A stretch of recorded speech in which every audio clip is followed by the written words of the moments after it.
네, 안녕하십니까.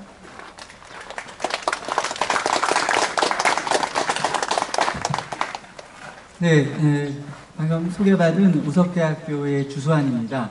제가 우석대에서 이제 자리를 잡게 되기 이번 학기부터인데요. 제가 우석대 타이틀을 달고 학술대회 발표하는 게 이번이 이제 처음입니다. 근데 마침 학교 바로 가까이 있는 이 귀신사에서 하게 된 것을 굉장히 영광으로 생각하고, 또 그걸 어떻게 아시고 또 이렇게 저한테 부탁해 주신 고영섭 소장님과 또 우여 스님께 진심으로 감사드립니다. 네, 오늘 제가 소개해 드릴 부분은 이제 방금 손신영 선생님께서 보여주신 그런 건축 안에 어떤 불상들이 있는가에 대해서 좀 설명을 드리고, 그 불상이 어떤 의미가 있는지 말씀드리도록 하겠습니다. 우선 핵심적인 이야기는 뭐냐면, 이제 원래 제 제목은 이제 귀신사의 조각과 공예이지만, 저는 그 조각의 특성을 조선시대의 불상에 있어서의 리얼리즘이라고 하는 게, 사실성이라고 하는 것이죠. 그 부분에 대해서 좀 초점을 맞추고 싶었습니다. 아마 저도 그 전에 그냥 이렇게 답사를 오거나 그랬을 때는 주로 이 대적광전에 있는 소조 삼불상만 뵙고, 나머지 전각에 있는 불상들은 그냥 이런 게 있구나 그러고만 사실 갔었습니다. 근데 이번에 이 조사를 맡으면서 자세히 보다 보니까 이게 그냥 이렇게 넘어갈 조각이 아니었는데 저 자신도 너무 모르고 있었구나, 너무나 사실적이고 너무나 생동감 있는 이런 조각을 보면서 이 조각이 반드시 좀 재조명이 될 필요가 있겠다, 이런 생각을 가지게 되어서 제가 느꼈던 부분을 이렇게 영상과 함께 좀 보여드리도록 하겠습니다. 원래는 올 때 고영섭 소장님께서 야외에서 한다고 그러셔서 이게 잘 안 보이겠구나, 그러면 그때 제가 여기 조사하러 왔을 때 주지스님께서 사람이 많이 안 올 것 같아서 걱정이라고 그러셔가지고 그럼 사람도 별로 없고 그러면 그 김에 현장에서 하는 거에 장점이 그거니까 이걸로 하지 말고 아예 그냥 정각으로 가서 보여드리면서 하면 되겠구나라고 생각했는데, 오늘 굉장히 이렇게 성황리에 많은 분들이 오셨고, 이분들이 정각에 들어가시면 신발 벗고 신는 동안에 30분 다 갈 것 같아서 현장에서 보지는 조금 어려우시겠지만 제가 슬라이드를 통해서 보여드리도록 하겠습니다. 자, 우선 지금 이제 저 남쪽에서부터 들어올 때의 귀신사의 이제 전경입니다. 중앙에 대적광전을 중심으로 해서 지금 서쪽에 영산전, 그리고 동쪽에 명부전이 위치해 있고요.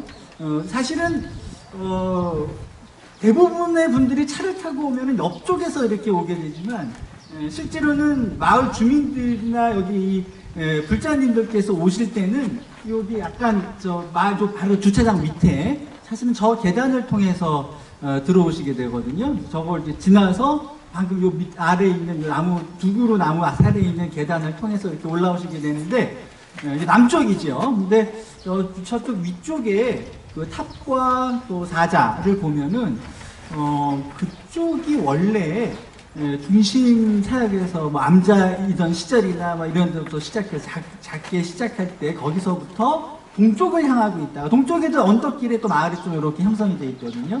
그래서 그쪽이다가 이제 어느 시점에서 확장되면서 이제 동향을 버리고 남향을 중심으로 하면서 이 길이 중심 축선으로 바뀐 것이 아닐까, 이제 그런 생각도 좀 해봤습니다. 그거는 좀 더 건축하신 손신영 선생님하고 또 같이 얘기하면서 한번 좀 역사를 좀 생각해봐야 될 것 같습니다. 자, 우선 이 대적광전 안에 모셔진 비로자나 삼존불부터 먼저 살펴보도록 하겠습니다. 우선 손신영 선생님께서 1700년대의 기록을 통해서 이 안에 이제 오불이 봉안되어 있었다라고, 그래서 그 가능성을 말씀해 주셨는데, 그럴 수도 있습니다. 근데 이제 일단은 더군다나 원래는 이 1633년에 쓰여진 기록에 의하면 법당이 7칸으로 되어 있는데 지금은 줄어들은 상태죠. 그러니까 오불이 들어갈 만한 공간은 충분히 될 수도 있습니다. 근데 일단 여기에 나온 기록에는 지금 3불상이 봉안됐다고 나옵니다. 그래서 아마 오불은 지금 보시는 3불 더하기 협시보살상 2구나, 아니면 아마 그럴 확률이 좀 높지 않을까, 이런 생각으로 우선은 3불을 기준으로 해서 설명을 드리도록 하겠습니다. 안에 이제 들어가 보시면 이렇게 커다란 세 분 부처님이 모셔져 있고, 이 부처님의 특징은 이제 가운데 있는 부처님이 직원인이라고 하는 이렇게 손을 모으고 있는 수인을 하고 계신 것인데요. 이 수인은 비로자나 부처님의 특징적인 수인입니다. 그래서 이제 비로자나 부처님을 중심으로 해서 세 분의 부처님이 모셔진 그런 개념이고요. 똑같은 도상이 인근 고창 선운사에도 모셔져 있습니다. 그 발표문에는 나와 있지만 아마 발표문에도 제가 말씀드렸지만 여기서 조성하신 스님들이 이 공사 끝내고 바로 선운사로 넘어가셔서 만드신 것으로 생각이 됩니다. 그래서 양식도 도상도 굉장히 비슷하고요. 비록 지금 현재 대적광전의 이 소조 삼불상은 어떤 분들이 조성했는지는 기록이 안 나와 있지만 만약에 선운사와 양식이 같기 때문에 글로 옮겨가신 거라고 한다면 선운사는 기록이 있습니다. 법회 무염 스님이 1633년에 조성한 것이기 때문에 아마도 같은 분들이 조성한 것이 아닐까. 그래서 거의 그렇게 짐작이 해볼 수 있을 것 같습니다. 근데 여기서 지금 제가 좀 이번 연구에서 고심했던 부분은 왜 이런 도상이 모셔졌을까? 귀신사에 1620년에서 33년에 걸쳐서 이 중건되는 과정에서 왜 이런 도상이 모셔졌을까? 그리고 왜 이렇게 거대한 소조 불상으로 모셔졌을까? 이 두 가지에 좀 초점을 맞추고 고민을 해봤습니다. 그런데 고영섭 선생님께서 말씀해 주신 것처럼 이거 화엄 십찰이기 때문에 또 의상 스님이 세운 사찰로 전하기 때문에 또 의상 스님이 세우셨던 사찰들의 전개 과정에서 보면 왜 이런 세 분 부처님이 모셔졌는지 좀 짐작이 되지 않을까, 그런 생각을 한번 해보게 됐습니다. 예를 들어서 이제 지금 이 상은 우리나라에서 이런 대형 소조 불상으로서는 가장 연대가 이른 걸로 추정이 되는 경주 기린사의 비로자나 삼불상입니다. 같은 도상입니다. 근데 이런 도상 말고 그럼 다른 도상은 어떤 게 가능한가? 예를 들어서 좀 잘 안 보이는데 갑사, 인근 갑사에 가보시면 가운데 있는 부처님이 비로자나 부처님이 아니라 이렇게 그 무릎에 한 손을 이렇게 올려놓고 계신 항마 촉진이라고 하는 수인을 하고 계시는 그런 그 석가모니 부처님이십니다. 그래서 지금 현재 우리나라의 이런 대형 삼존불은 크게 두 종류로 나눠 보면 한 계통은 가운데에 비로자나 부처님이 계신 대형 삼불상, 또 한 계통은 석가모니 부처님이 가운데 계신 삼불상, 이렇게 나눠볼 수 있는데요. 자, 그런데 이건 이제 법주사입니다. 법주사는 그 두 계통 중에서 가운데에 비로자나 부처님이 모셔졌다는 점에서는 이 귀신사 대적광전하고 같습니다. 자, 그런데 옆에 있는 부처님을 보면 법주사 대웅전은 옆에 있는 부처님이 석가모니 부처님이라는 걸 확실히 알 수 있어요. 무릎 위에 손을 이렇게 얹어 놓으신. 그런데 귀신사는 그 옆에 그러니까 가운데 부처님이 비로자나 부처님인 것은 동일하지만 그 옆에 모셔진 분이 석가모니 부처님이 아니라 아미타 부처님이라는 점에서 차이가 있습니다.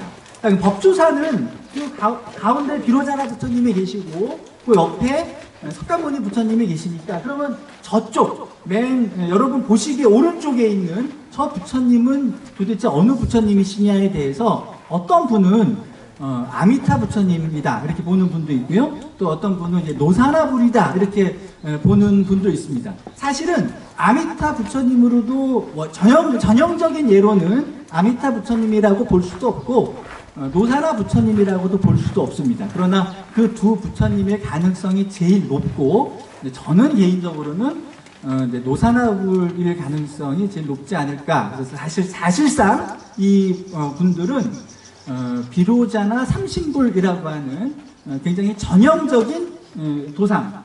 예를 들어서 비로자나 삼신불의 가장 전형적인 도상은 우리나라에서 드물지만 화엄사 대웅전에 모셔진 비로자나 삼신불입니다. 가운데 비로자나 부처님이 앉아 계시고 그다음에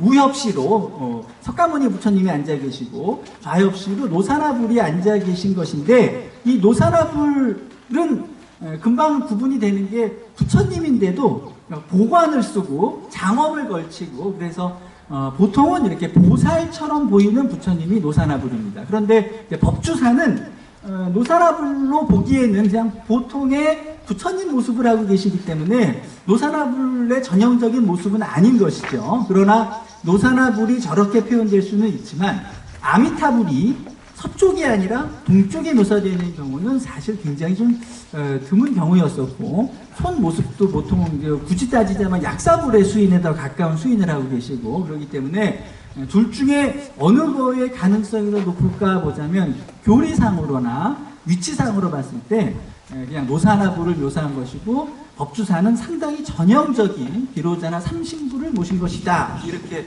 볼 수 있습니다. 반면에 지금 이 귀신사 같은 경우는 석가모니 부처님이 아니라 한쪽에 아미타 부처님이 모셔져 있고, 또 반대쪽에는 약사불이 모셔진 그런 조금 변형된 그러니까 전형적인 비로자나 삼신불이 아니라 석가 노사나 대신에 아미타 약사라고 하는 분이 비로자나 부처님 옆에 계신 상당히 좀 독특한 변형된 그런 삼신 구조라, 삼불 구조라는 게 좀 특이한데요. 이것을 좀 부족하지만 아까 고영섭 교수님께서 강조해 주신 그 화엄십찰, 의상스님이 세우신 화엄십찰의 연장선상에서 왜 이렇게 세 부처님이 모셔지게 됐을까, 이 부분을 나름대로 좀 고민을 해본 것입니다. 예를 들어서 부석사, 이게 가장 대표적인 의상스님이 세우신 사찰인데 화엄종이기 때문에 비로자나 부처님이나 석가모니 부처님이 이제 중심이 되어야 합니다만, 현재 부석사의 주 전각은 무량수전이고, 그리고 그 안에 이제 아미타 부처님이 모셔져 있습니다.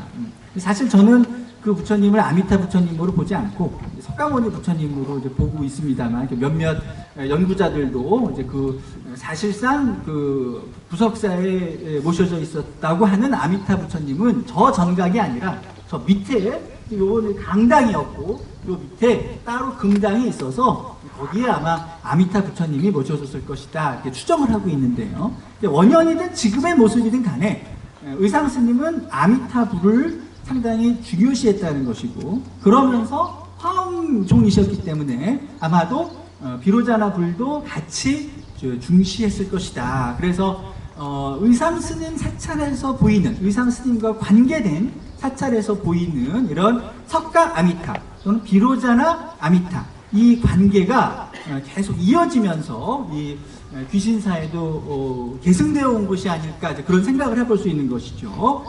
그 예로서 의상 스님의 제자 스님이 세웠다고 하는 이 봉정사 같은 경우도 한쪽에는 극락전, 한쪽에는 대웅전이 모셔져 있습니다.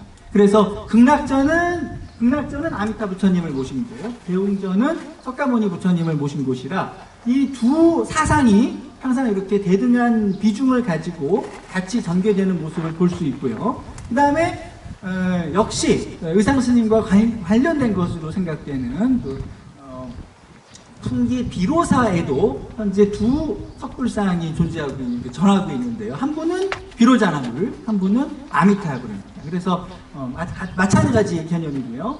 그 다음에 화엄사 같은 경우도 이제 화엄십찰에 속하는데요. 한쪽 대웅전, 지금은 이제 대웅전이라고 되어 있지만 이쪽에는 비로자나 삼신불, 아까 보여드린 우리나라에서 가장 전형적인 비로자나 삼신불이 모셔져 있고, 각황전은 원래는 임란 전에는 장육전이면 원래 이제 석가모니 부처님이 모셔져 있어야 되는 곳인데 그 안에는 어떤 부처님이 모셔져 있었는지는 확실히 알 수 없습니다. 그리고 지금 알 수 있는 건 이제 통일신라 시대 때에는 화엄 석경이 그 안에 가득 차 있어서 화엄 신앙을 대표하는 그런 전각이었던 것만을 알 수 있는데, 여하간 현재는 여기는 석가모니 삼세불, 그리고 대웅전에는 비로자나 삼신불 이렇게 모셔져 있어서, 근데 이 각황전 안에 석가모니 삼세불이 모셔지면서 또 아미타 부처님이 함께 모셔져 있는 그런 모습을 볼 수 있습니다.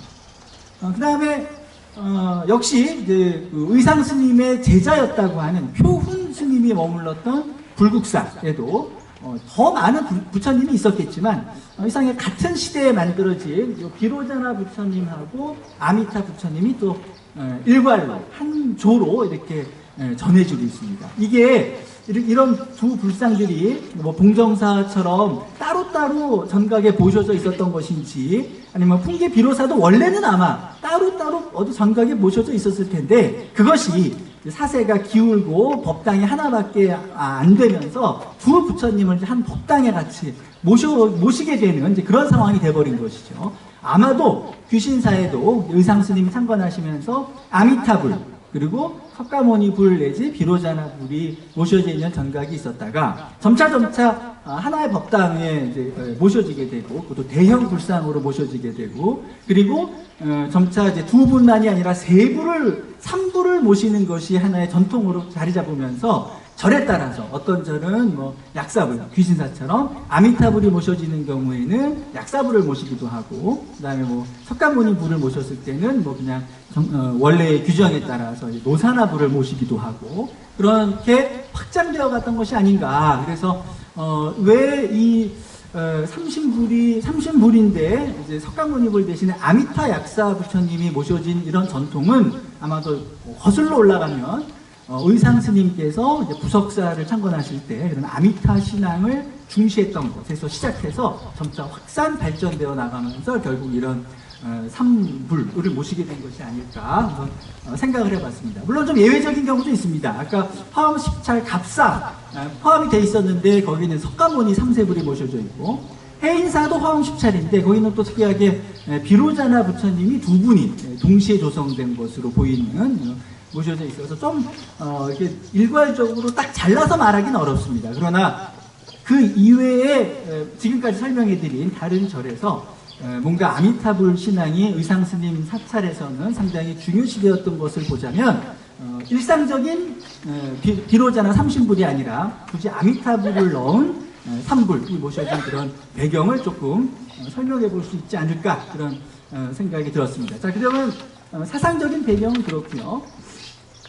조각적으로 보면 지금 여기가 손의 부분인데요. 제가 리얼리즘이라고 말씀을 드렸는데 손을 이렇게 들고 계실 때 많은 비로자나 부처님은 이제 옷을 양쪽에 다 걸친 그런 통견의 차기를 보이고 있는데, 선운사 그리고 이제 귀신사 같은 경우는 사실은 이제 한쪽은 소매를 어깨를 드러내고, 물론 이제 가사로 덮기는 했지만 사실은 편단 우견, 오른쪽 어깨를 드러낸 비로자나불 보상입니다. 그게 원래 의상스님 절에서는 항마성도상, 편단 우견을 하고 항마촉지인을 하고 있는 이 상을 모셨던 전통이 점차 도상이 발전하면서 직원인으로 만들어졌지만 아마 편단 우견을 계속 유지하고 있었던 것이 아닐까, 뭐 이렇게도 볼 수 있을 것 같은데요. 하여간 이렇게 옷을 걸치고 있는데 요 걸쳐진 요 옷자락이 굉장히 섬세하고 사실적입니다. 즉 다른 불상들도 다른 비로자나불도 손 양쪽으로 올리고 있을 때 저렇게 S자 형태를 그리면서 이렇게 내려오는 옷자락이 있기는 있는데, 그냥 굉장히 형식적이고 무겁게 걸쳐져 있는데, 이 부처님은 손을 싹 들다 보니까 옷이 이렇게 미끄러져 내리기 직전에 걸려 있는 듯 말 듯 걸려 이렇게 살짝 미끄러질 것 같은 그런 운동감이 느껴진다고 그럴까요? 그래서 훨씬 더 그 표현이 섬세하게 되어 있고요.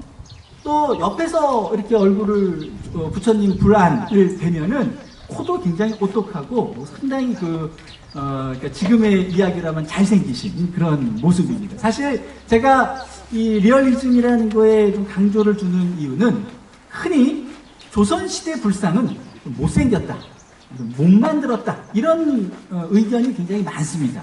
심지어는 조선시대 불상으로서 뭐 보물로 지정된 것인데도 한국민족대백과 문화사전에서 이 불상을 뭐라고 언급했나 하고 찾아보면 보물인데 예술적으로 굉장히 훌륭한 작품일 텐데도 설명은 굉장히 도식화됐고 균형이 안 맞고 딱딱하고 뭐 이런 형식화됐고 뭐 인체 처리가 굉장히 편판적이고 이러면서 뭐가 조각적으로 굉장히 부족한 면들이 막 언급이 되고, 그러면서 이제 맨 끝에 이게 보물로 지정된 이유는 그래서 이게 시대상을 반영하기 때문에, 그러니까 조선시대에 이렇게 불상을 잘 못 만들던 그런 시대상을 잘 반영하기 때문에 이게 보물이다. 거의 그런, 지금은 많이 바뀌었습니다. 그런데 과거에는 조선시대 불상의 어떤 그 조각적 우수성이라고 하는 것을 상당히 좀 낮게 평가하는 경향이 있었습니다. 불화도 마찬가지였죠. 고려 불화가 최고고 조선시대 불화는 좀 기량이 떨어지는, 그리고 그런 기량이 떨어지는 첫 번째 이유로서는 조선시대가 억불수유 시대였기 때문에 아무래도 뭐 통일신라 시대나 고려 시대만큼 불교에 대한 그 국가적 지원이 적었기 때문에 이렇게 미술이 좀 발전하기 어려웠던 것이 아닐까, 굉장히 당연하게 좀 생각했었습니다. 그러나 사실상 이런 얼굴 조각을 보면 굉장히 그 조각적으로 뛰어난 조각이라고 하는 거, 그리고 조선시대에 의도적으로 인체를 아주 사실적으로 표현하지 않았던 이유는 불교에 대한 꼭 탄압뿐만이 아니라 조선시대 전반에 걸쳐 있었던 어떤 우상숭배 금지라고 하는 그런 시대적 분위기 속에서 너무 생동감 있고 사실적인 조각이라는 게 오히려 사람들에게 거부감을 줄 수 있기 때문에 상을 만들긴 만들어야 되는데 너무 그 우상숭배 같은 느낌이 들지 않게 하기 위해서 상당히 개념적인 형태로 만들었던 것이죠. 예를 들면 그 이슬람 문화권에서 보는 미니어처화, 세밀화라고 하는 것도 굉장히 그 인물 표현을 도식적으로 표현하고 있거든요. 왜 그러냐면 우상숭배를 금지하니까 너무 자연에 있는 사람의 모습을 막 살냄새가 느껴지게, 땀냄새가 느껴지게 표현하면 우상이기 때문에 겨우겨우 그냥 미니어처화 정도에서 그런 성인들이나 이런 분들을 표현하더라도 되게 왜곡된 형태로, 기하학적인 형태로 이렇게 변형시킵니다. 그래서 조선시대의 이런 불상에 나타나는 다소 기하학적이고 형식적인 측면은 의도적으로 우상숭배의 어떤 그 지탄을 피하기 위한 것이지 조각가의 기량이 떨어진 것이 아니다. 이런 걸 제가 좀 오늘 좀 보여드리고 싶습니다. 자, 예를 들어서 팔 부분에 보면 팔을 딱 구부리고 있을 때 아무래도 구부리면 여기가 이렇게 당겨지겠죠, 옷이. 요 팔이 이렇게 들어갔을 때 옷자락이 지나갈 때 팔 쪽이 옷 밑에 팽팽하게 지나가는 이런 부분들, 굉장히 앞부분에서는 되게 일부러 평판적인 것을 표현한 것 같은데 옆에서 보면 오히려 사실적이에요. 굉장히 그 팔 쪽의 근육을 옷이 굉장히 얇게 흐르면서 그 밑에 팔 쪽의 근육이 그대로 누르면 정말 이렇게 막 탄력이 있을 것처럼 느껴지고요. 그 다음에 여기서도 마찬가지로 이런 또 흐릿한데 나중에 법당에 가서 보시면 이런 옷자락이 흘러내리는 부분이 정말로 아주 그 무거운 옷자락이 더 걸쳐져 있는 게 아니라 아주 가벼운 옷자락이 살짝 걸쳐져서 뒤에서 조금만 힘을 주면 딱 이렇게 뒤로 떨어질 것처럼 아주 아슬아슬한 그런 생동감이 넘치는 그런 모습입니다. 대좌도 잘 남아 있어서 이제 양쪽에 아미타, 약사 부처님 같은 경우는 용 장식이 들어간 대좌를 쓰고 있고요. 오히려 중심인 비로자나 부처님은 이렇게 화려한 용 장식이 아니라 평범한 연꽃 문양으로 되어 있습니다. 그래서 오히려 주존 부처님을 더 이렇게 정적인 연꽃으로 표현하고 양쪽 옆을 화려한 용으로 표현한 것도 지금 우리 언뜻 생각하기에는 가운데에 막 임금을 상징한 용이 막 들어가고 옆이 좀 이렇게 평범한 연꽃으로 돼야 될 것 같은데 우리 개념하고는 상당히 다른 모습을 볼 수 있고요. 지금 이 약사 부처님의 그 손 모습을 봐도 뭐 손톱을 표현한 거며 손가락의 마디마디의 그런 표현부터 손금의 표현이라든가 이런 것들이 상당히 좀 정교하게 된 모습을 보실 수 있고요. 그 다음에 아까 이 본존 부처, 이 세 분 부처님이 법회 무염 스님이 아마 만드셨을 것이다 라고 해서 이제 비교해 드리기 위해서 이 세 분 부처님의 얼굴과 그 다음에 선운사 같은 분들이 조성한 바로 요 공사 끝나고 아마 옮겨가신 것이라고 말씀을 드렸는데요. 이렇게 세 분의 얼굴을 비교해 보면 상당히 유사한 양식을 보이고 있습니다. 제가 나중에 요 명부전 불상도 같은 분들이 하신 거기 때문에 그 부분을 설명할 때 이분들의 얼굴 조각의 특징을 좀 다시 설명드리기로 하겠습니다. 사실 이런 그 대형 불상들이 이 금산사에서 이 귀신사에서 조성되고 있을 때 거의 같은 시기에 금산사에서는 그 유명한 금산사 미륵대불이 조성되고 있었습니다. 그리고 같이 조성되고 있었을 때 그 이유는 임란 전에 금산사에는 이미 이렇게 거대한 불상들이 있었기 때문에 그게 임란으로 소실되고 나면서 이렇게 다시금 거대한 불상들을 복원했던 것이고요. 그런 의미에서 보자면 이 귀신사도 갑자기 1620년대에 들어와서 갑자기 이 대형의 상부를 모신 게 아니라 그 전부터 이런 전통이 있어 왔던 것이 아닐까 이런 추정을 해볼 수 있습니다. 나아가서 이런 대형 불상들이 공주, 김제 이런 곳에 좀 많이 모여 있다는 거, 이런 것과 함께 완주 멀지 않죠.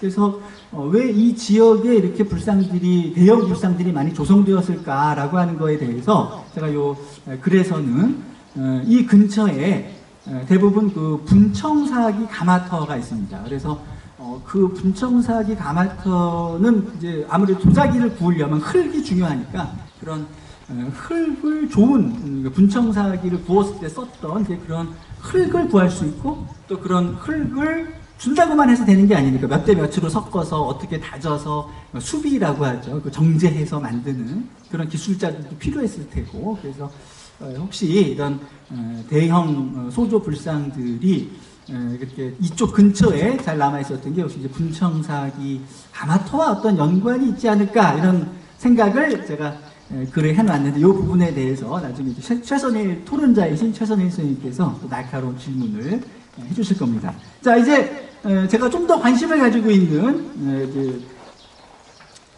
명부전부터 명부전은 이 대적광전이 조성된 다음에 우선 여기를 만드셨던 분들이 거의 같이 이걸 만들고 그리고 이제 선운사로 건너가셨기 때문에 같은 조각가 분들이셨는데요. 자, 이 분의 명부전에 있는 주존 불상이 지장보살상의 얼굴입니다. 근데 지금 보시면 대적광전 부처님 얼굴하고 상당히 유사한데요.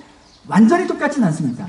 약간 차이점이 있습니다. 그게 크기 때문인지 더 크게 만들어야 되는 어떤 문제 때문인지 아니면은 아까 이제 그 선운사 불상은 이제 법회 무영 스님이 주도가 돼서 만든 불상이라고 했는데 사실 이제 법회 스님은 그렇게 잘 알려져 있지는 않고 무영 스님이 굉장히 조선 후기 조각사에서 중요한 분이고 또 특색 있는 조각을 많이 남겼는데 이 얼굴은 이 얼굴보다는 이 지장보살의 얼굴이 무영 스님의 전형적인 얼굴에 더 가깝습니다. 그래서 이 불상은 어떻게 보면 이제 법회 무영 스님이 만드셨다면 이 좀 작은 지장보살상은 뭐 무영 스님이 독자적으로 혼자서 만드셨나 생각도 좀 해볼 수 있을 것 같은데요.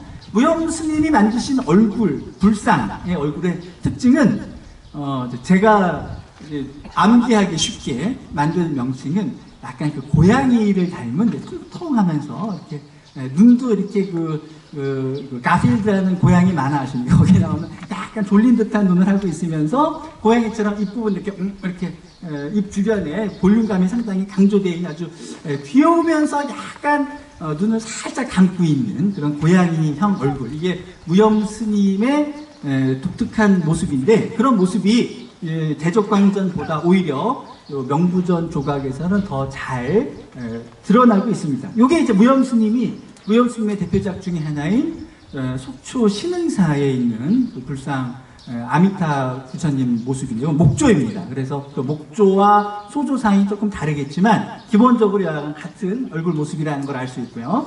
그 다음에 자 이제 지장보살상 옆에는 그 지옥의 안내자, 지옥의 가이드라고 할 수 있는 무독교황상이 서 계시는데 그 무독교황상을 보면 이렇게 원래 이런 인장함, 도장 케이스 같은 걸 이렇게 들고 있는 그런 경우가 있습니다만 이렇게 작은 소반 같은 거에다가 받쳐서 들고 있고 그 소반에 또 다리까지 정확하게 묘사된 것을 보면은 좀 다른 데서는 좀 보기 힘든 그런 모습이고요. 그 다음에 그 옆에는 살아있는 동안에 지옥에 다녀오신 경험이 있는 도명존자라고 하는 스님이 서 계신데요. 이 스님 조각이 아주 독특합니다.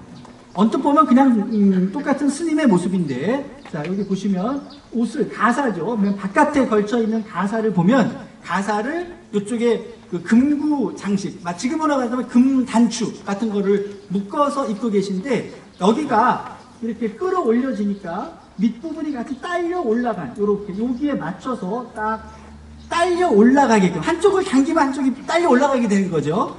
이렇게 이 부분을 정교하게 표현한 도명존자를 사실 제가 잘 보지 못했고요. 그다음에 보통은 이 옷이 많이 가려지는데 살짝 내려온 듯이 약간 안에 입고 있는 장삼이 보이게끔 살짝 내려 입으면서 이 부분이고요. 내려 입으면서 여기에 금구장식이 굉장히 정교하게 묘사되어 있을 뿐만 아니라 여기로 금구장식 버클이죠. 버클 사이로 요 띠의 매듭이 지나가는 부분, 그리고 이 가사의 양쪽을 또 리본으로 이렇게 매듭을 짓고 있는 모습, 이런 건 제가 다른 데서는 잘 보지 못했던 이 당시 그 조선시대 스님의 차기법일지 모르겠습니다만 그거를 아주 정교하게, 정말 그냥 옷을 조각을 만들어 놓고 그 위에다 그냥 가사를 입혀 놓으면 딱 저런 모습이 될 것 같은 그런 정교함으로 표현된 도명존자를 찾아보기가 굉장히 어려운 아주 특이한 예이고요. 그 다음에 이 시황상들도 언뜻 보면 저도 그냥 평소에는 그냥 뭐 시황상이구나 그러고 갔었습니다. 그런데 이제 발표를 해야 되니까 이제 한 분 한 분을 자세히 사진을 찍다 보니까 이분들의 얼굴이 너무나 그냥 그 시황의 얼굴이 아니라 얼굴이 너무나 다 다르고요. 각자 보통은 뭐 나이가 연세가 있으신 시황, 좀 젊은 시황, 좀 표정을 화내고 있는 시황, 뭐 이렇게 그런 변화는 주지만 기본적으로 같은 분이 변장을 다르게 한 것 같은 느낌이 드는 경우가 많은데 여기서는 얼굴이 완전히 다르다는 거죠. 한 조각가가 얼굴을 만들면서 이렇게 다양한 얼굴을 만들 수 있을까 싶을 정도로, 그리고 그 얼굴이 전형적인 어떤 시황의 얼굴이라기보다는 사진을 찍는 동안에 내내 자꾸만 누구 얼굴이 떠오르는 겁니다. 이거 누구 얼굴 같은데, 누구 얼굴 같은데. 저는 이 얼굴을 보면서, 물론 사람마다 다르겠습니다만, 여러분도 끝나시고 또 명부전에 가셔서 떠오를 수 있는 얼굴을 한번 생각해 보시기 바랍니다. 제가 이 얼굴을 보고 떠오른 거는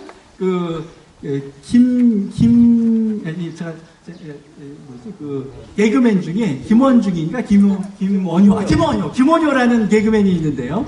그 개그맨이 막 나와가지고 그거 안 돼!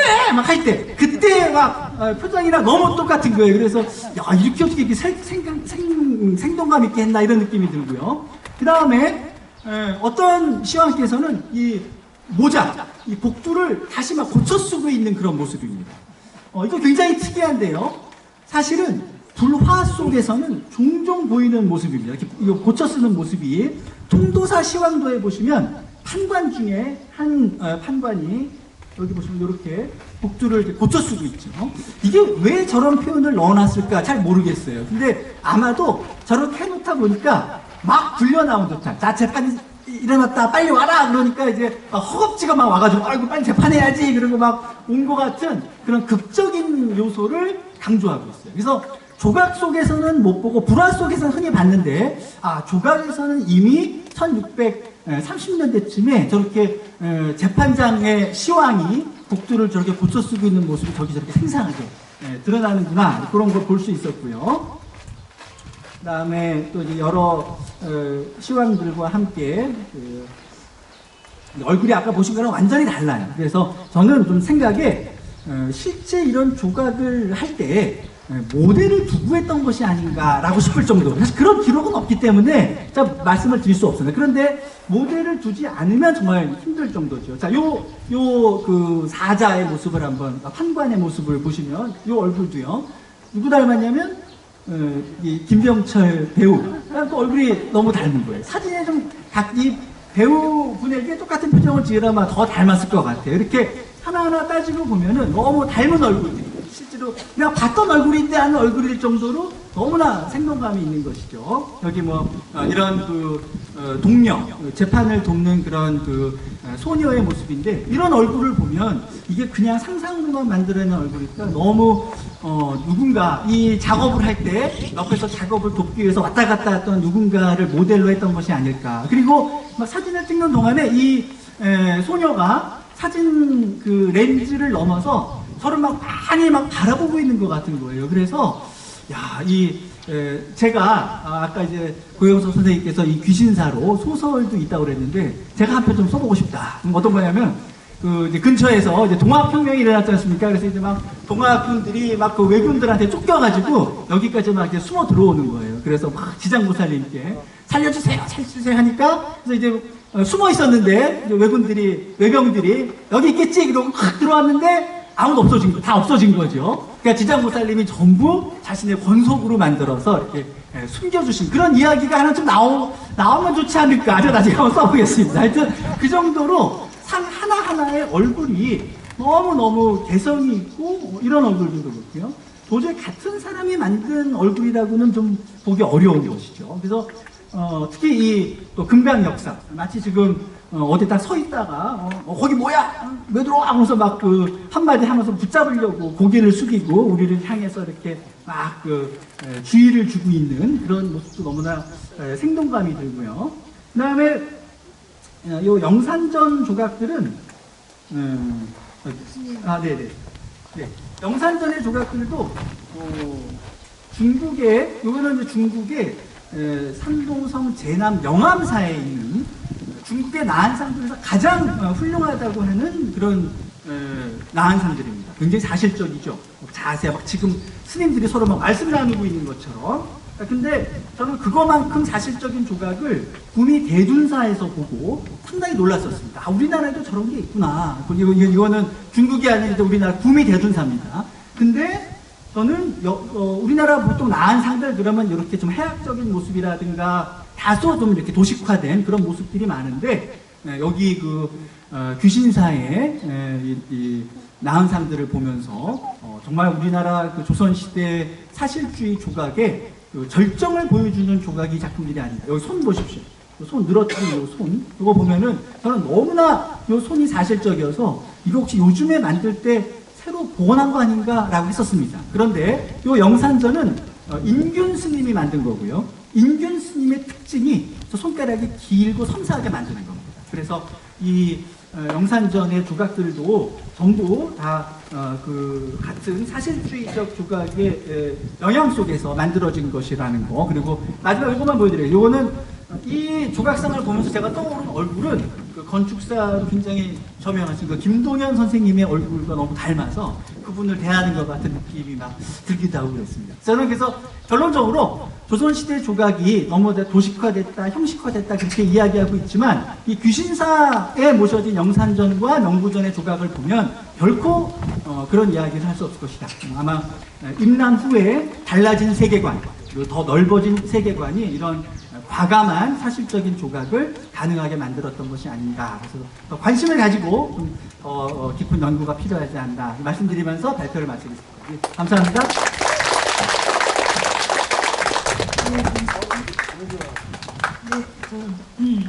구수환 교수님의 흥미로운 발표 감사드립니다. 조선시대의 리얼리즘이라는 표현을 과감하게 쓰셔서 아마 토론 때 저를 포함해서 많은 분들의 질의와 토론이 함께 있을 것이라고 생각합니다. 전형미하고 개성미가 아주 정확하게 정명되는 그런 사례입니다. 어쨌든 이번 발표는 사실 지금 가려 있습니다만은 바로 요 위에 대적광장 하고 저쪽에 명부전인데 명부전은 현재 붙어 있는 명부전하고는 다른 본래 명부전을 가지고 말씀을 드리겠습니다.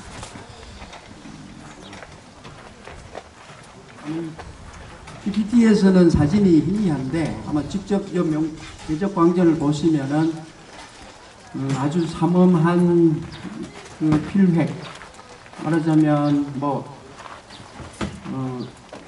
이 광자의 약획 같은 걸로 그냥 찌르면은 바로 피가 나올 정도로 아주 예리하고 생생한 그런 필획을 볼 수가 있습니다.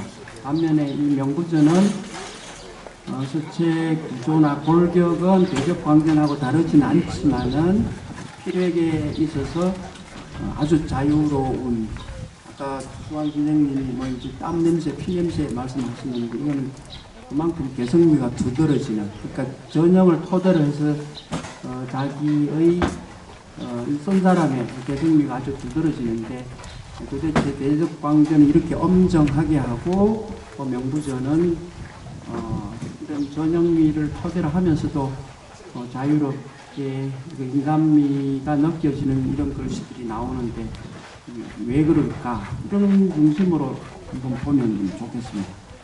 근데 이제 이 조선시대가 육아사회라서 늘 뭐 서원이라든지 이 궁중의 현판 중심으로만 보는데, 불가 역시도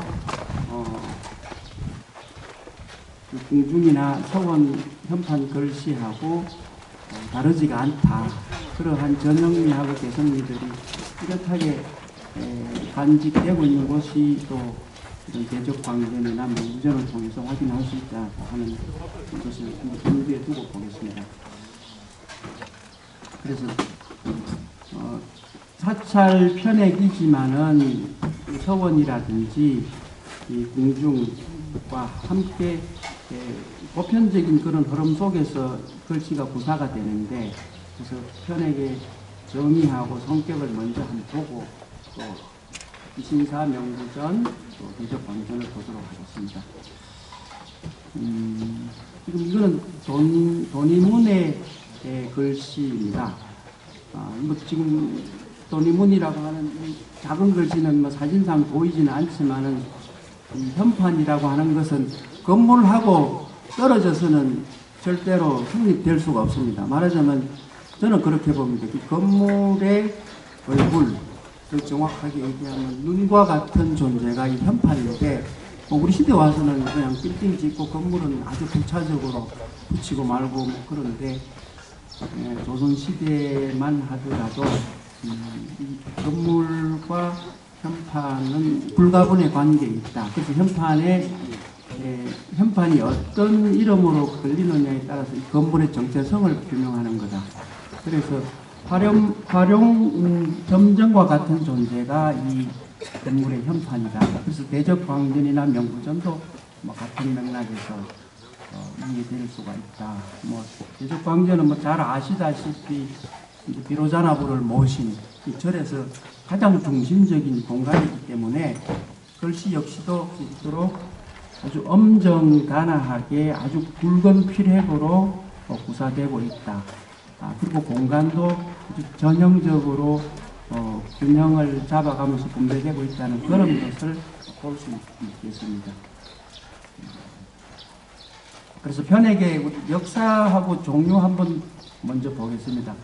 설문 해자에는 그 서서라고 해가지고 말하자면 이 관청이라든지 건물의 그 현판 글씨라고 해서 명확하게 규명이 되어 있습니다. 그 대자로서 해설을 기본으로 한다는 그런 내용이고, 우리 역사에서는 삼국유사나 동문선에도 궁중의 전각이나 골문 여러 가지 기록이 있는데, 안타깝게도 남아있는 것은 고려 말의 공민왕이 쓴 그 정도가 지금 남아있는 정도고요.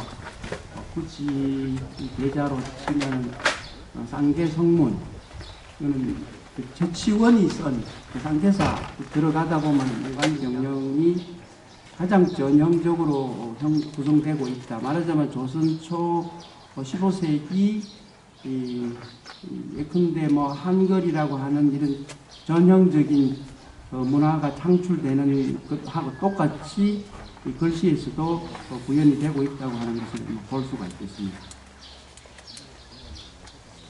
그래서 숭례문하고 지금 모악산 금산사를 한번 비교를 해보는데, 모악산 금산사 이 글씨가 정말 중요한 것은 이런 숭례문이라든지 궁중의 현판 사대문 5대궁의 그 중요한 그 중심 현판하고 글씨의 서풍이라든지 서체라든지 그 미감들이 다르지 않다고 하는 것. 아마 여기 작게 해서 지금 PPT에서는 안 보입니다만은 세제, 병술, 나벌, 희망, 그러니까 이게 1556년에 새겨진 것입니다. 근데 정말 중요한 것은 이게 액자임이라는 겁니다. 액자. 누가 쓴 것이 아니라, 그러니까 이 편액을 만들기 위해서 그 당시에 이미 이런 서체를, 그러니까 활자처럼 액자, 편액을 만들기 위한 그 자본을 갖고 이 작품, 모악산 금산사를 이 글씨를 만들었다고 하는 점에서 조선시대 사대문 5대궁 아니면 서원 아니면 사찰 글씨의 전형이 될 수 있다, 이렇게 볼 수가 있습니다. 사실 아무도 이런 금산사를 가도 저런 현판이 걸려 있구나 정도를 보는데, 숭례문이나 모악산 금산사나 시대서품, 서체, 도형이 다르지가 않다고 하는 측면에서 볼 수 있습니다. 또 한 가지, 흥인지문입니다. 흥인지문. 태계 이황이 쓴 겁니다. 태계 이황은 우리가 조선시대 16세기 도학자로서 너무 잘 알려져 있습니다만, 전형적인 엄정단아한 글씨들을 볼 수가 있습니다. 그래서 이거 하고 다시 도니문을 한번 보겠습니다. 이 도니문은 이미 이제 17세기로 넘어갑니다. 이 도니문하고 아마 대적광전, 규신사 대적광전 하고 또 돈화문, 흥화문 이런 것들이 같이 이제 비교가 됩니다. 17세기에 그러니까 1600년대 중반에 들어오면서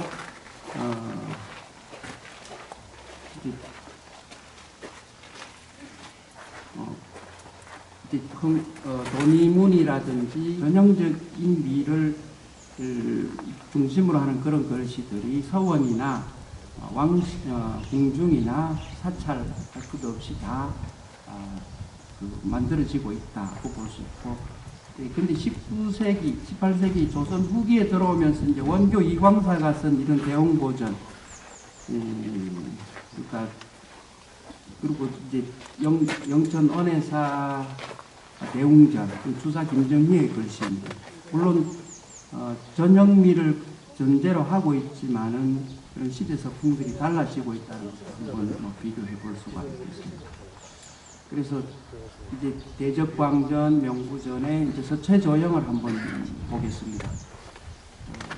아까 말씀드린 대로 이 대자 같은 경우만 놓고 이는 획이 하나, 둘, 셋, 3획밖에 없습니다. 그리고 전자는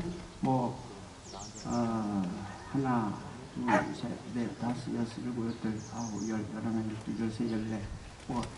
그러니까 엄청나게 그 대자하고 전자가 비교해 보면 획수의 차이에서도 극단적으로 차이가 나는데, 현판의 특성상 글씨 필획을 균일하게 가져가면서 이게 아주 소소하다. 그러니까 말이 지나갈 수 있을 정도로 허하게 글씨를 쓴다 하면은 이것은 아주 빽빽하게 해서 바람도 통하지 못할 정도로 이제 써내는 이런 거. 그래서 다른 그 작품에서 보통 보면은 글씨를 씀에 있어서 필획을 굵고 가늘게 조정을 하지만은 이 현판 글씨만큼은 필획의 굵기는 동일하게 가져가면서 공간을 얼마나 빽빽하게, 얼마나 성글게 가져가는가 하는 그런 특징들이 있고요. 적자도 마찬가지인데, 광자에서 이런 마지막 약획 같은 경우는 아까 말씀드린 대로 그냥 이 자체로 찌르면 피가 흐를 정도로 아주 예리하게 날카롭게 구성되고 있다, 이렇게 볼 수가 있겠습니다. 반면에 이 명부전은 뼈대는 같다고 할 수 있겠습니다만은 명자의 필획에 있어서 이 대적광전의 엄정 단아함하고는 다르게 자유롭게 구사되고 있다고 하는 것이 이 건물의 그 목적이 무엇이냐 사이에 따라서 달라진다는 것이 되겠습니다.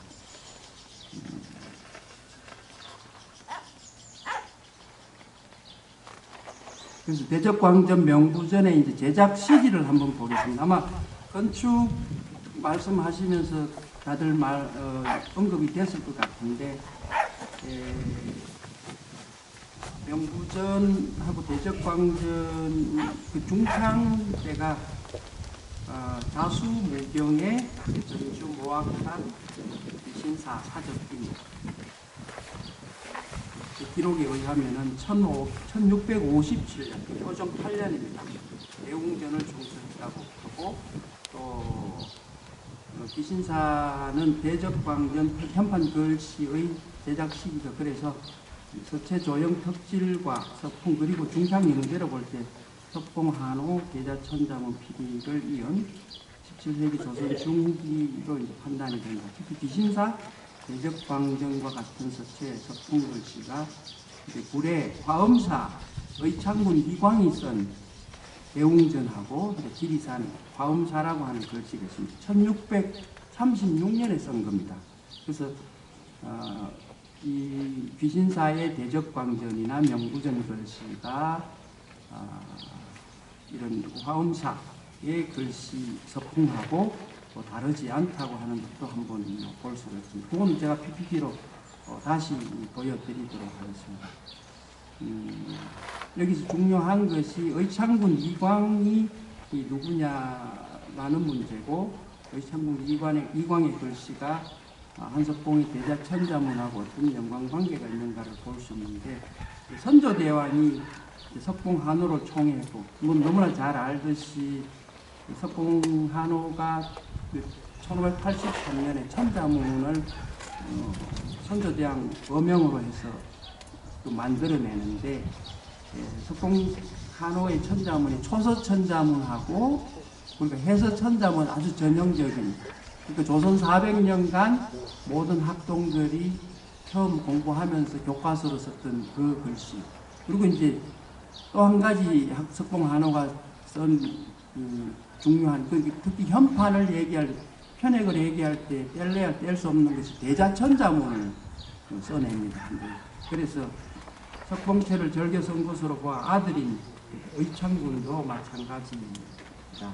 지리산 화엄사 글씨에 대해서도 의창군 이광이 이제 1636년에 대웅전 편액과 함께 글씨로, 그러니까 아까 말씀드린 대로 좀 더 구체적으로 얘기하면 자간의 여백 처리가 아주 균일하게, 아주 균형을 맞추게 이루어진 그런 수작이다. 그리고 이제 삼엄한 결구하고 아주 둥글고 아주 날카로운 강한 그런 필핵을 지닌 아주 전하하다, 전형적인 그 맛을 갖고 있는 해서다라고 하는 뭐 그런 측면에서 기신사 대적광전이나 또 화엄사의 이런 뭐 편액 글씨들이 다르지가 않다고 할 수가 있겠습니다. 그리고 이제 선운사 대웅보전이나 뭐 김제검산사 미륵전 편액 글씨도 같은 맥락입니다. 선운사 대웅보전이 광해군 6년이니까 1614년에 쓰여집니다. 김제검산사 미륵전 역시 1635년에 쓰여지는데, 이런 것들이 이 귀신사의 대적광전이나 명부전의 글씨하고 같은 시대 서풍을 형성하고 있다. 보면 이게 지리산 화엄사 의창군 이광이 이제 썼던 글씨입니다. 그러니까 골격은 뼈대는 같다. 그렇지만 이제 날카롭기나 아니면 아주 원만한 그런 미감의 차이는 있을지라도 시대 서풍상 17세기 중반 조선의 모든 사찰, 공중, 서원의 그런 대표적인 현판들하고 같은 맥락을 가지고 있다고 보실 수 있고요. 아까 이거는 선운사, 고창 선운사 대웅전이고, 그래서 이 대웅전하고 명부전하고 한번 비교를 해보시면,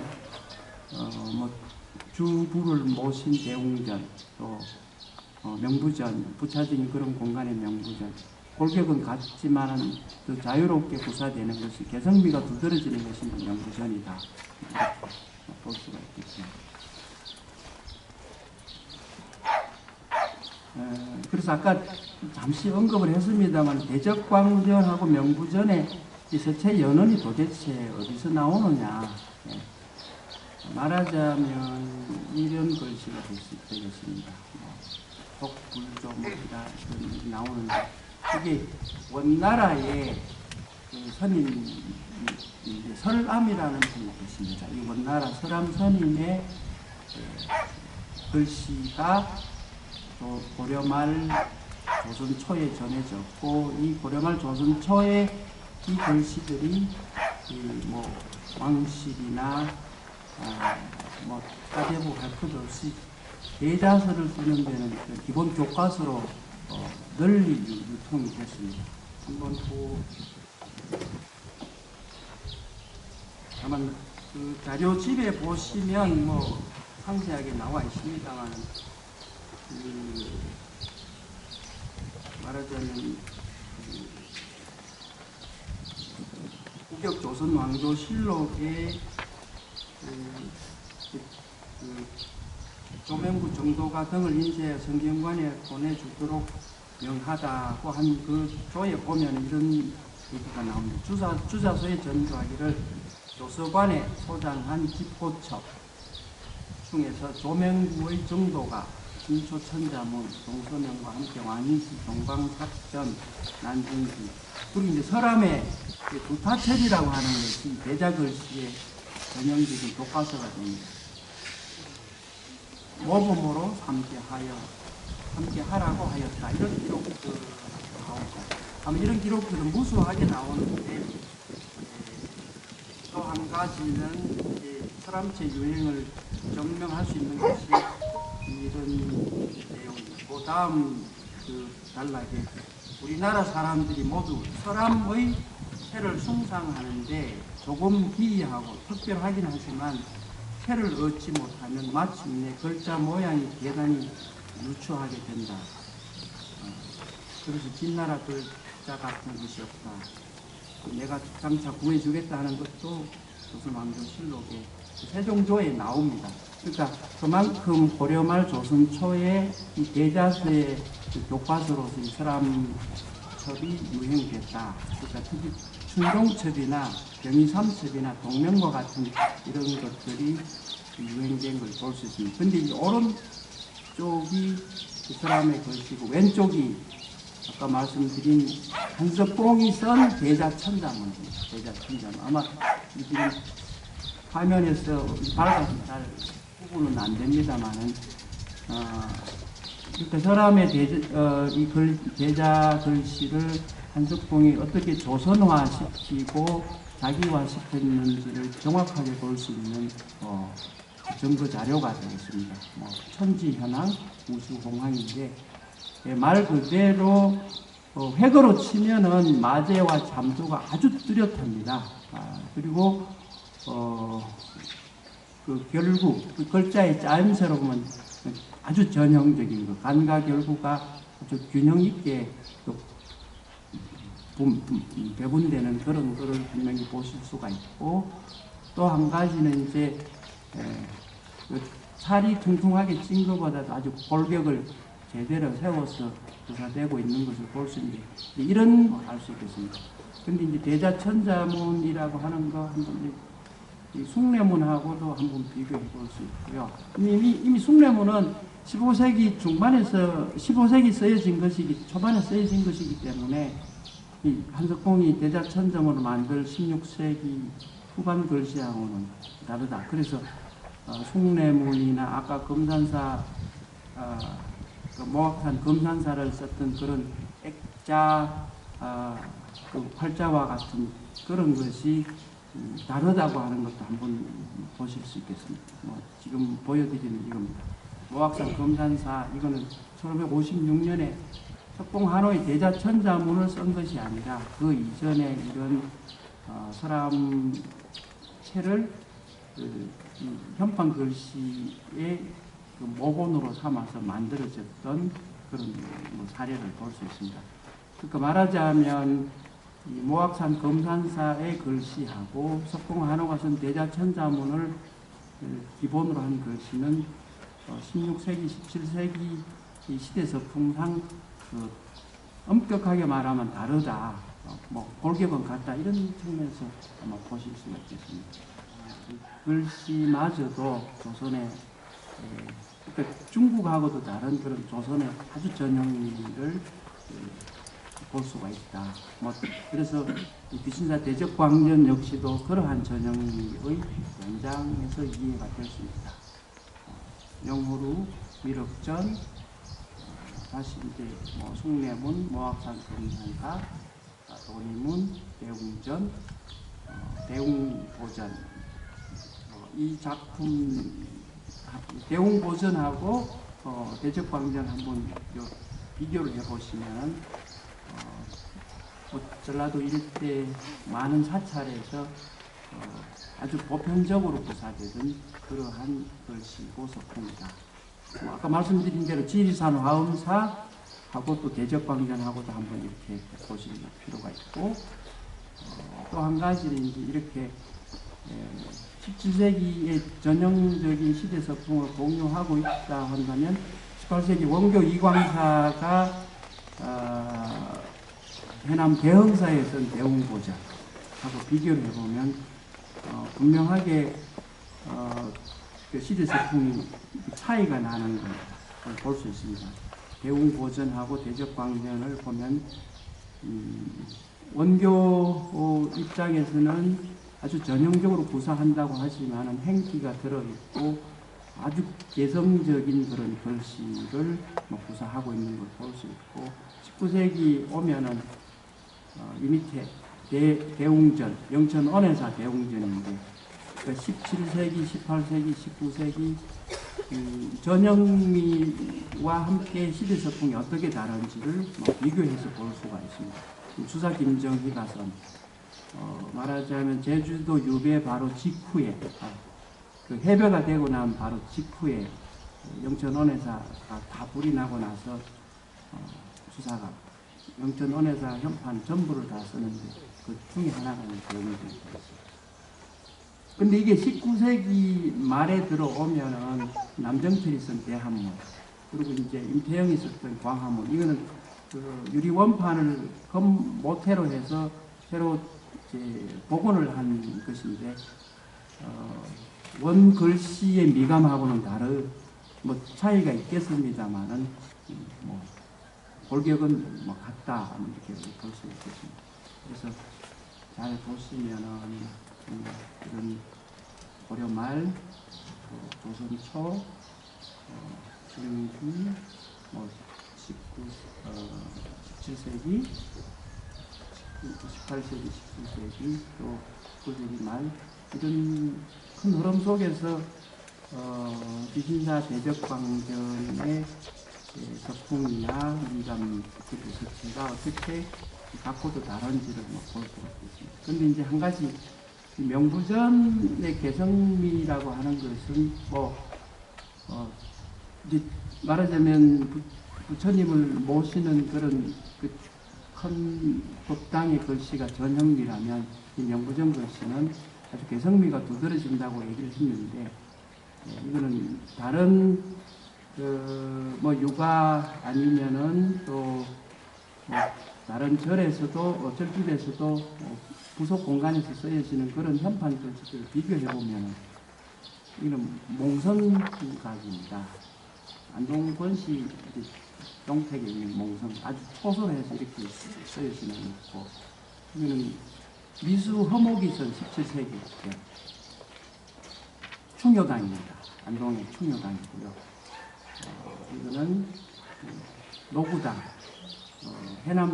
해남의 고산 윤수도의 노구당 옥동 이서가 선 공제 윤수서와 함께 그 소위 동국진체 시작을 하는 그런 그 글씨인데 노구당이라고 하는 글씨가 옥동 이서의 글씨로 해남 노구당에 붙어 있는 것이고 이 명부전 그리고 박황전 이는 화엄사에 있는 박황전인데 이진무가 쓴 것입니다. 이거는 그래서 명부전하고 각황전하고 한번 비교를 해보실 필요가 있고 근데 대흥사의 침계로 원교 이광사가 썼던 침계로 그리고 내소사에 이제 설선당이라고 하는 그런 글씨 있습니다. 그러니까 대웅전이 아닌 이상 부속 공간에서는 이렇게 자유롭게 글씨가 조사가 되고 있다. 그리고 이제 수사 김정희가 선생님 마무리 네, 부탁드립니다. 그러겠습니다. 수사가 해나온 대형사의 이제 우량수가 그래서 우리 귀신사의 대적광전 그리고 명부전은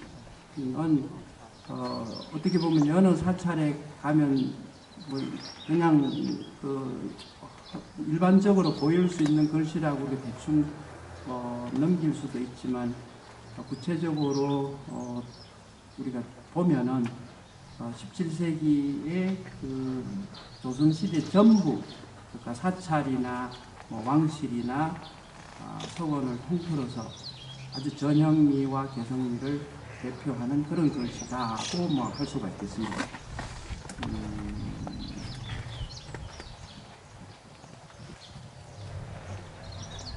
여기까지 하겠습니다.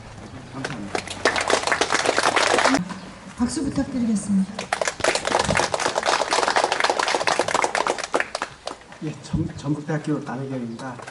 제가 오늘 발표할 내용은 오악산 귀신사의 보존과 활용인데 앞에서 하신 분들이 이제 역사적인 내용을 바탕으로 주로 학문적인 내용을 말씀을 하셨다면 저는 역사적인 내용을 기본으로 해서 어떻게 하면 활용할 것인가, 보존할 것인가라는 것을 말씀을 드리겠습니다. 어떻게 보면 그 귀신사의 장래 마스터 플랜을 얘기하는 부분인데요. 단지 이제 아쉬운 점이 있다면은 자료가 충분하면은 좋은 대응이 될 텐데 자료가 귀신사 사찰의 품격에 비해서는 굉장히 부족한 편입니다. 예를 들면은 귀신사는 우악산 금산사에서 동쪽으로 면리에 정면 몇 칸, 측면 몇 칸의 팔짝지붕으로 되어 있다는 그런 건축적인 기록들이 다른 데는 웬만한 데는 있는데 귀신사는 그 사찰의 품격에 비해서는 그런 부분들이 굉장히 적은 편입니다. 그래서 어떻게 보면 오늘이 그 앞으로 귀신사 발전 계획의 문제 제기라는 첫 번째라고 보시면 되겠습니다. 이렇게 인연을 뵙게 된 것은 제가 1992년이었던 것 같습니다. 그 대적광전 구조안전진단에서 문제가 있어서 해체 보수해야 되겠다고 제가 판단을 내렸었고 이번에 그 정비 계획을 했는데 그 부분에서 이제 2년이 돼서 이렇게 하게 됐습니다. 오늘 발표된 100컷인데 이거 다 하면 굉장히 끝납니다. 그래서 가장 중요한 영역 부분하고 가람 부분하고 그다음에 성물 보존에 관한 부분을 중점적으로 얘기하도록 하겠습니다.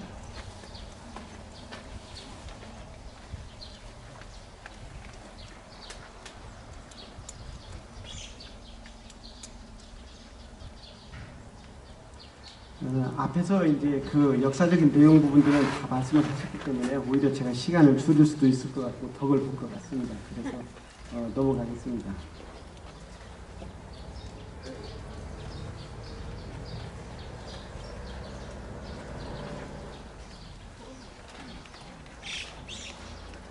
현재 귀신사는 이제 금산사의 말사지만 과거에 금산사가 귀신사의 말사로 사세가 이제 컸을 정도로 전주 일원을 관장하던 개찰이라는 것은 모두 말씀을 들으셨습니다. 그리고 이제 영역적인 측면에서 청도리 일대 이 동네 일대가 거의 모두 귀신사의 세력이었다는 기록들을 앞에서 또 말씀을 해주셨습니다. 그래서 주변에는 많은 건물과 암자가 즐비하였다고 기록이 전하고 있습니다.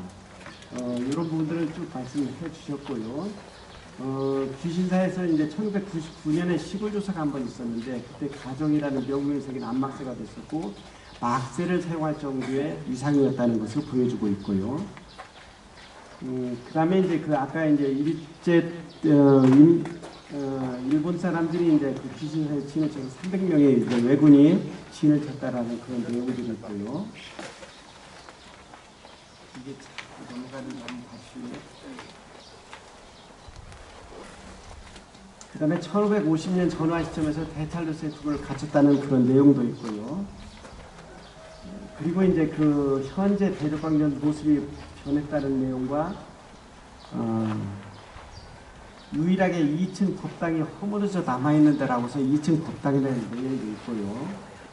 그리고 이제 죽을 절 위에 미륵보전을 따로 갖췄다는 건데 이제 그 법상종 계열이기 때문에 그 미륵전은 따로 있었던 것 같습니다. 그런데 미륵전에 관한 부분은 그 뚜렷한 기록도 없고 앞서 그 언급도 되지는 않았습니다. 그런데 앞에 있는 성물들을 보면은 분명히 누적점은 있었던 것 같습니다. 그래서 이제 그 1633년에 낙성문에 보면은 주 불전인 법당 미륵부전 위에 시왕전, 나왕전, 그리고 천왕문, 정문, 그리고 승려의 거처인 승당까지 구비를 했다는 기록이 있습니다.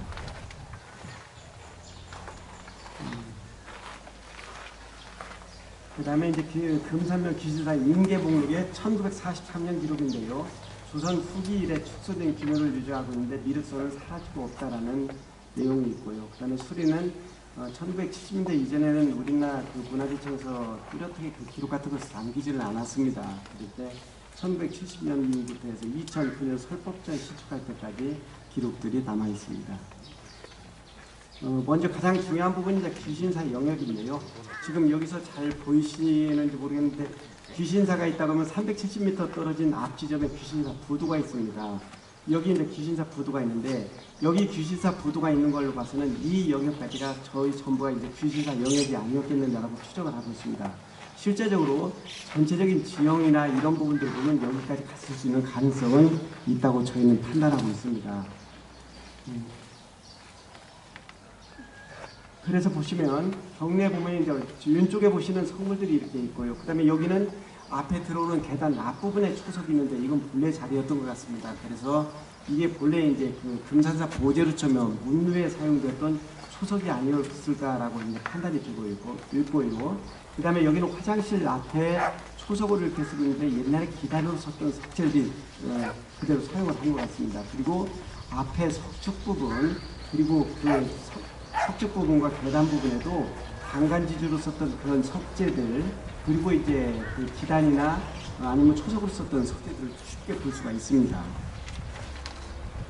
그 다음에 마을에서 볼 수 있는 부분인데요.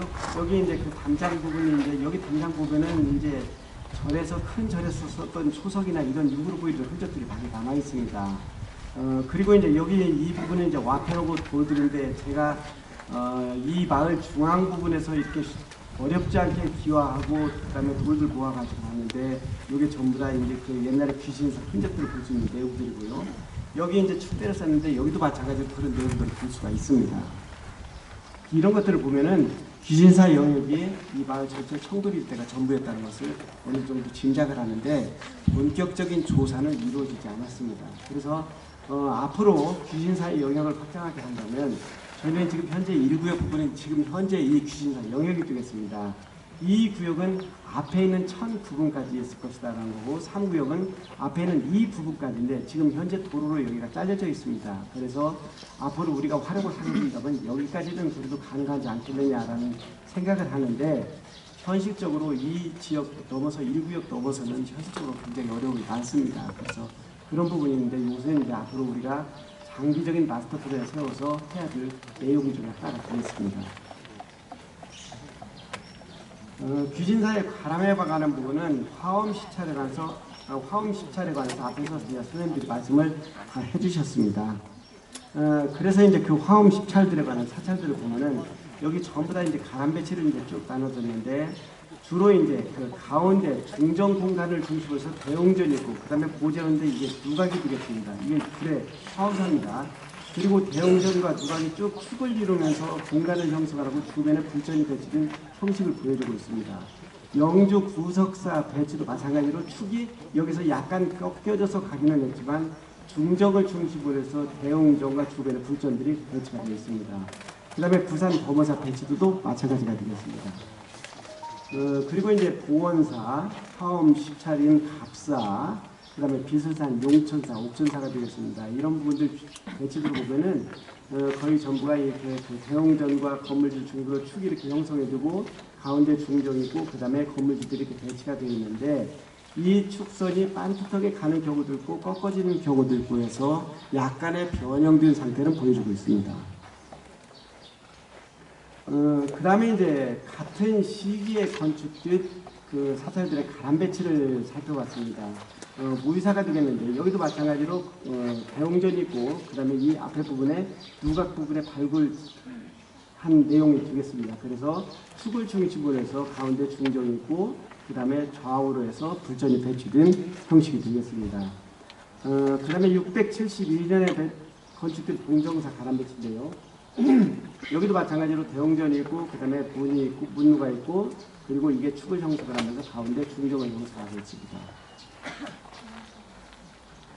그다음에 같은 종파 화엄종 계열입니다. 종파 계열에서 이제 그 당시에 사찰 배치를 봤는데 법주사 같은 경우도 역시 똑같이 마찬가지로 축을 중심으로 해서 대웅전이 있고 그다음에 탑이 있고 누가 있고 해서 전형적인 밀탑식 가람 배치를 보여주고 있고요. 그리고 이제 그 화엄종인 화엄사에서도 마찬가지로 대웅전과 누각이 있고 축을 형성을 하면서 중정 공간을 형성하고 있습니다. 그 다음에 이제 이 근방 같은 지역에 있는 가람배치를 비교 고찰했는데 금사사입니다. 대적광전이 있는 가운데 여기는 축이 그렇게 정형적으로 형성이 되어 있지는 않습니다. 물론 이 탑이 본래 이 자리인지 아니면 이전에 왔는지 그것은 알 수는 없습니다. 그런 가운데 어찌됐든 간에 전면에 중정을 중심으로 해가지고 대웅전과 누각이 축을 이루고 있는 것은 마찬가지입니다. 실상사가 되겠습니다. 실상사도 마찬가지로 대웅전이 있고 축이 형성에도 양쪽에 탑이 있는 이탑식 가람배치 형식이고 그 다음에 좌우에 불전이 배치되어 있는 형식이 되겠습니다. 도갑사 마찬가지입니다. 불국사도 그렇고요. 그 다음에 범호사도 그렇고요. 전등사도 그렇고요. 그래서 관룡사도 그렇고요. 용문사도 그렇고요. 그래서 이러한 불전들이 축을 중심으로 해서 대웅전과 본루 건물을 형성하고 가운데 중정을 가면서 양쪽으로 불전이 배치되는 형식인데 단지 지형에 따라서는 축선이나 이런 부분들이 약간의 변동은 있습니다. 귀신사에 관한 발굴은 딱 한 번 있었습니다.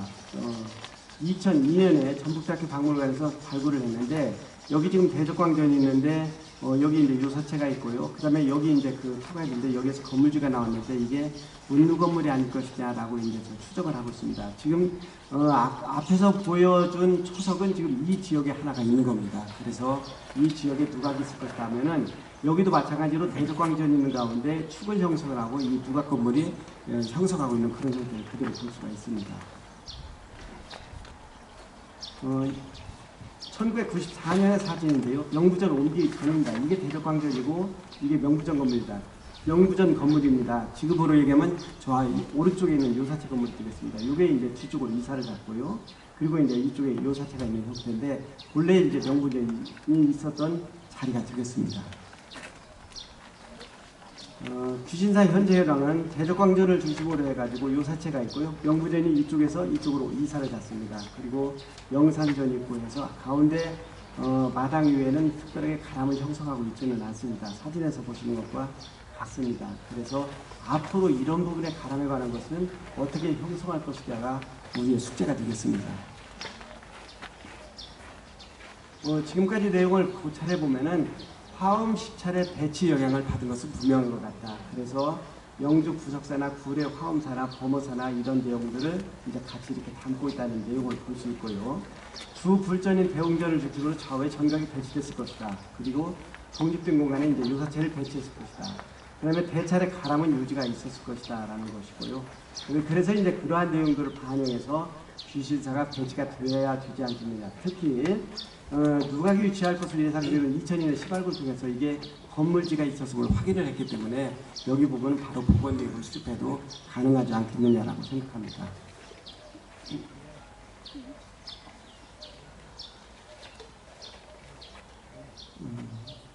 그래서 이제 저희가 이제 그 기본 구상안을 한 것은 지금 현재 이쪽 부분은 기존 건물 그대로입니다. 그래서 대적광전이 여기에 있고 요사체 그다음에 명부전이 있고 그다음에 철법전이 있는데 여기 대칭축을 이렇게 형성하면서 가운데 중정 공간을 형성해주고 여기에 불전이 하나 들어가면서 불전 공간을 형성을 해주고 누각 건물이 이쪽에 문루 건물이 들어가고 그다음에 나머지 부속 건물들은 이 옆쪽으로 이렇게 가는 것이 합리적이지 않겠느냐라고 해서 제안을 합니다. 아까 이제 주지스님께서 말씀하신 선방은 지금 이쪽 부분에 이제 위치를 하는 걸로 했습니다. 그 다음에 이제 그래서 이제 가람배치라는 여기 대적광전 중심축을 중심으로 이렇게 해서 문루가 오는 방법, 그 다음에 측면으로 오는 방법인데 지금 벚나무가 큰 것이 양쪽에 있습니다. 또 하나는 발굴지를 통해서 나온 흔적들이 있기 때문에 그것을 반영을 해주다면 이게 이제 그 정확한 위치가 아닐까 생각이 듭니다. 그 다음에 이제 분루를 정확하게 대칭축으로 해서 안 치게 된다면 이쪽에 분루가 가고 정석으로 가는데 이제 그러면 이제 이쪽 분루에서 나왔던 초석하고는 이제 맞지를 않는 그런 부분이 있습니다. 그리고 벚나무에 걸리는 그런 부분도 있고요. 그 다음에 이제 불전 건물지 석재 요구인데요. 오른쪽 부분에 이제 해당이 되는 부분 주겠습니다. 이쪽 부분에 있다가 쉬는 시간에도 보셨겠지만 끝나고 한번 보시면은 여기 석재는 그 솜씨나 이런 걸로 봤을 때는 정말 품위 있는 그 석재입니다. 그래서 지금 여기 지금 위치하고 있는데 이걸 어떻게 보존할 것이냐라는 것은 이제 우리의 숙제입니다. 그래서 저희가 이제 전부 다 실측을 했는데요. 초석 요거 같은 경우는 지금 이 사진 보시는 것처럼 초석을 이렇게 실측을 했는데 여기 위치해 있는 겁니다. 세 번째 초석은요, 이렇게 되어 있고, 그 다음에 여기 있는 크기처럼 이제 약 한 80cm 곱하기 75cm 정도가 되겠습니다. 네 번째 초석은, 요게 이제 폭이 한 1m 정도 되고, 그 다음에 95cm 정도가 되겠습니다. 요 형태가 되겠습니다. 다섯 번째 것은 앞에 거보다는 작습니다. 40cm하고 31cm 정도가 됩니다. 그래서 앞에 거하고는 다른 곳에 쓰였을 초석이 같습니다. 이것을 저희가 비교를 해봤는데요. 초석 1이 830에서 900 정도, 초석 2가 이제 780 정도, 3이 410 정도, 4가 620 정도 되는데, 다른 2층짜리 전각 건물들하고 비교를 해봤을 때 마곡사 대웅전 초석이 460에서 615밖에 안 됩니다. 그러면 이거보다는 이게 크다는 얘기고요. 금산사 미륵전이 466에서 653 정도가 됩니다. 그러니까 요거보다는 크니까 귀신사의 옛날에 대찰이었다는 것을 확실하게 얘기가 되는 겁니다. 그 다음에 이제 기단 석들입니다. 이렇게 되어 있는데요. 그래서 이러한 부분들, 이런 석불들을 어떻게 보존할 것인가 하는 부분이 앞에서 배치 부분하고 이런 부분까지 같이 올려가지고 지금부터 어쩌면 지금부터 본격적으로 작업이 시작이 된다는 거고요. 그 다음에 오늘 제가 말씀드린 것은 문제 제기 정도밖에는 안 될 것 같습니다. 뒤에 보건 계획이 있는데 이것은 그 예시라고 생각하시면 되겠습니다. 그래서 이제 그 부신사는 과거에 찬란한 대가람이었는데 현재는 작지만 그 회복이 필요하지 않겠느냐, 이를 위한 정비계획을 지도하는데 이 사찰과 동시에 사찰 정비와도 동시에 앞에 있는 마을 정비까지 같이 추진을 하는데 아까 영역 부분에서 1단계, 2단계, 3단계 구현드린 것처럼 영역을 확장하는 방법, 그 다음에 대가람 완성을 어떻게 할 것이냐라는 것은 어떻게 보면 오늘부터 시작이라고 볼 수도 있겠습니다. 그래서 지금부터는 이제 앞에 계신 선생님들의 관심이 가장 필요하지 않을까라고 생각이 듭니다. 이사로 마치겠습니다.